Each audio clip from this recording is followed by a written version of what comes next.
Mũtambo ũcio wa mũigana wa ciringi mirioni 250 kuma kĩgĩna kĩa Universal Service Fund kĩa rũhonge rwa ũkinyanĩria ũrugũrĩtio nĩ mũcirithania mũnene Martha Koome na minista wa ũkinyanĩria William Kabogo. Rũhonge rwa ũcirithania rũgĩkinyĩrĩria atĩ itua rĩrĩ nĩ kũrũmĩrĩra itanya rĩa magoti gũkinyanĩria mogarũrũku harĩ ũheani wa ũtungata kũrĩ mũingĩ kũhĩtũkĩra mĩtambo ya kĩrĩu.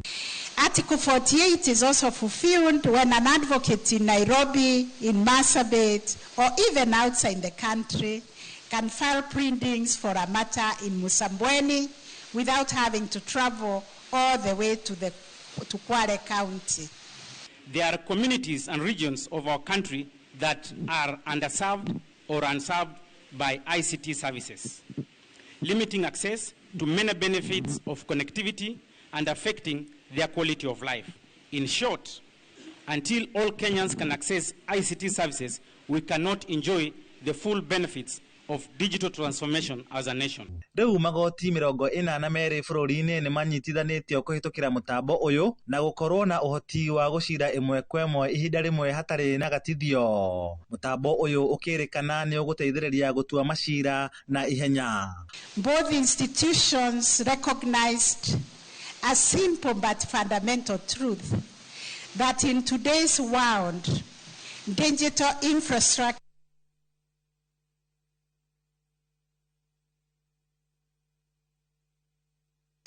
is not a luxury. It is a necessity. As a judiciary, we committed ourselves to digitize our service, and we have factored it in all our blueprints, JTF, sustaining JTF, and now the social transformation through access to justice. Digitizing courts, we are reinforcing this trust in a sector that is foundational to the rule of law. Electronic filing, virtual hearings, and the digitized case management make the judiciary more responsive and accessible to citizens regardless of their geographical locations.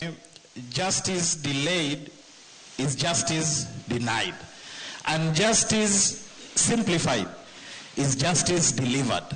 Kwa hiyo hii project ya LAN ita simplify process ya court, ndipo hukumu ama justice itatolewa kwa haraka.